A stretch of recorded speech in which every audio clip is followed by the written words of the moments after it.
that Wilds hasn't tried to change or get rid of. He actually is a big proponent of most to gain. I don't know why we do 8, but we do 8. We always have. It seems kind of odd, but whatever it is. 8 teams left, I suppose, so we can do it. Number 8, most to gain, Patrick Mahomes.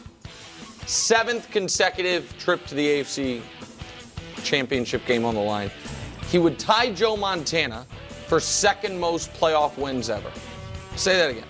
He would tie Joe Montana for the 2nd most playoff wins ever, not through 7 years or up to this point in NFL history, and also tie Joe Montana for the 2nd most conference championship game appearances with 7 of his career, 7 consecutive.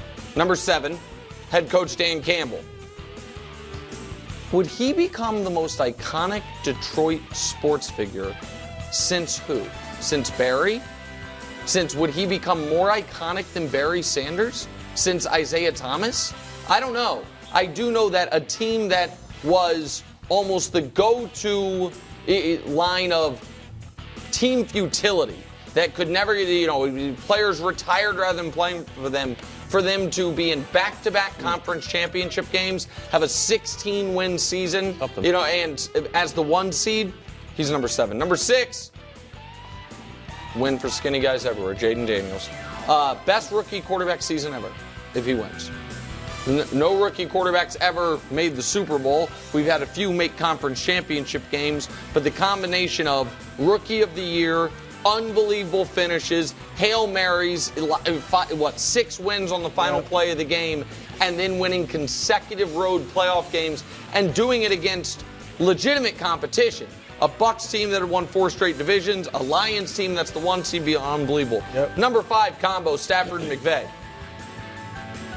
For both of these guys, the Hall of Fame case becomes much, much stronger. Now, McVay, it's weird because we probably look at him, well, eventually, he would be a Hall of Famer. However, Sean McVay considered walking away a couple years ago. I'm not sure that Sean McVay plans to coach for 30 years. And maybe he does, but a breather. But if they were to win this round and then win next round, I think it punches Stafford's ticket.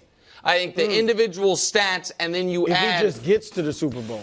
I think so. I think that his playoff numbers are so spectacular with the Rams. You look back on those Lions teams and say, man, before Dan Campbell, he couldn't compete. And McVay, has coached 8 seasons, has 8 playoff wins, has already been to 2 Super Bowls, been to multiple conference championship games. So they're number 5. Number 4, Jim Murphy, the author of Inner Excellence. Because if the A.J. Brown has a big game, more sales through the roof for Jim Murphy. I tell you what, I thought about getting that. I thought you might. And as long as the Eagles keep playing, that story is not going to go away. Number 3, Josh Allen. Bruce called him the best one-man show in the league. Has a chance. You beat Lamar, who potentially beat you out for MVP. You beat an evidently juggernaut Broncos team in the last round. You just listen to their coach and owner talk about them. I mean, that team, nobody wanted to play them. You scored 31 straight, then have a chance to go up against Mahomes next round. Number 2, obviously, Lamar. Step 2 in fully rewriting his career narrative.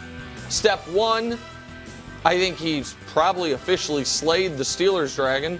They had one going in 4 weeks ago. He'd beaten them once in his career. He's beaten them twice in the last month, including in the playoffs. You then go on the road, play a great playoff game, and then you have a chance up against Patrick Mahomes in the conference championship game. And then at number 1, C.J. Stroud. You beat Patrick Mahomes in the playoffs, you're a made man. You can then win 2 playoff games over the next 3 years. No one will care. You can miss the playoffs regularly. No one will care. And little added bonus, you deprive the winner of Bills-Ravens the chance to be the one to do it. Because whoever wins Bills-Ravens, Josh or Lamar, is thinking, all right, last step, let me go beat the final boss. Well, CJ's like, no, I beat you to it.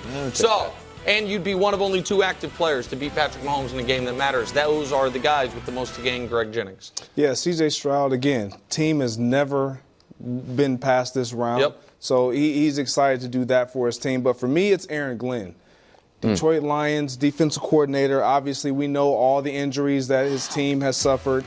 But with the Lions, when we look at this game, we automatically know and believe they're going to be just fine offensively. The only way that they lose this game is if their defense doesn't show up. Well, if their defense does show up, and they show up in a big way, and he finds a way to eliminate or minimize the impact of your number 6 guy with the most to gain and Jaden Daniels on this list, his stock has to rise as one of the most sought-after head coach candidates coming into this offseason because of what he's been able to do with less. You think about what he would be able to do with a full roster of guys that he would like to implement his scheme. Aaron Glenn has a lot to gain winning this game in this round against that young man, Jaden Daniels. I like that one. Right. Yeah, that's a good one. The list, I want to look, if you can put the list back up. Like Mahomes, I get what you're saying, but I'm looking at it more as this game. Well, it'd be 7 straight AFC title games. You obviously have to win this to get to the next, either 7 straight, but obviously the three-peat is what is on everybody's mind. I just don't think from this win, I get it, it's a step, but I think what he gains is mystique, more mystique. After coming, like if he goes out there, especially and has this huge offensive game, 300 yards, he hasn't thrown for 4 touchdowns this year. If he did something like that, that sends a wake-up call to everybody in the league. Oh, now he's awake, in the playoffs and stuff. So I think he gains more mystique. Dan Campbell, I don't think gains anything from this game. Okay. Like, again, you got to win this week to do what you really want to do. But if he wins this week, they just get back to where they were last year. They are widely expected to win. That's fair. If he doesn't win, it's not a big deal. And the guy I want to add, and I'm surprised you haven't had him on there, especially with C.J. Stroud number 1, is DeMeco Ryans. DeMeco Ryans, the Texans coach, if he were to upset the Chiefs within his 2 years as head coach, he took a 3-win team in a franchise that was famously dysfunctional. Yeah. I mean, look, they look like the worst franchise in the league. And he would have taken them to the AFC Championship game, playoffs 2 years in a row, beat the 2-time defending champion Chiefs in Arrowhead. Like, he would have to start being regarded as one of the best coaches. I mean, he already has respect. But one of the best coaches in the league, if you were to do that. A little bit of sweet, little bit of. You're not going to do yours, KW? Well, yeah, we're pressed for time. Oh, okay. All right. Well, I don't want you left out. You didn't do one, did you? No, he did one. He's got a good one. Oh, we're moving forward. Okay. A little bit of sweet, a little bit of sour. Now it's the most to lose. All right. This is the reason I wanted Wilds to do his is because Wilds brings you up with. I'm sure it'd be funny and everything. Because this is really Wilds is right. This is me. Number 5, Joe Burrow. Hey, listen, back-to-back years, same 4 teams in the AFC playing in this round. Bengals ain't one of them. Wow. And we always talk about a big 4 AFC quarterbacks: Patrick, Josh, Lamar, Joe. CJ's like, hey, what about me, guys? And also, a lot of people at this desk really believe that the club that Joe Burrow is the only member of, active quarterbacks to beat Mahomes in a game that matters, is getting another person in either this weekend or next weekend. So, Joe Burrow, number 5. Number 4, Danny Parkins. A lot of people saying, is he the James Harden or Aaron Judge or Lamar Jackson of the picks competition? Is he a regular season only performer? Last week, your buddy Nick Wright, the veteran, playoff mode, got 4 picks right. Playoff mode. Danny got 2. Now, I know what you're thinking. He only picked 3. Exactly. Why do you only pick 3? Why? It's the playoffs, man. You try to pick every game. Like, the big leagues now, Parkins. And I'm just telling you, we're coming for the overall record as well. Number 3, Jalen Hurts. Ooh, boy. If they lose, I don't see a lot of ways they lose that doesn't involve Jalen Hurts validating what A.J. Brown was concerned about.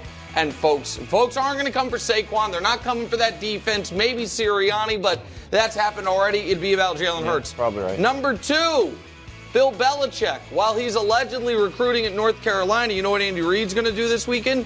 Win number 300. Win number 300 for Andy would be Saturday. Playoff win number 27. Bill Belichick is sitting at 31, just 4 away. 333 total. Just 4 behind. All of a sudden, if Andy wins this weekend, is it like, wait, Andy's passing me in 2 years. There's more on people everything? talking about Danny Parkins than Bill Belichick. Oh, okay. So, all right. Well, listen. America, just watch the football game on Saturday and see if the Andy Reid's 300 win doesn't come up. I think it will, and the Belichick stuff will come. We try to be ahead of the curve on the show. Wilds. Number one, everybody knows. Come on, Brew and Lamar. They've played this all wrong, Greg. Could have been the underdog. It would be bad. I didn't know if I'd be on there Greg, by myself. They could have said, Brew could have been like, man, not supposed to win in Buffalo. Can't hold it against us. The Bills have been there before. It's you know how hard it is to beat a great team twice in 1 year. All that. Instead, Brew set it up like it's David and Goliath, and he's Goliath. Well, listen. Brew knows that book better than me, but I think David won that fight. And I just think you're setting this up poorly. So, there is the most to lose. What are you laughing at, Wilds? My biblical humor? I'm a scholar. I like the biblical reference. Thanks for watching. Subscribe.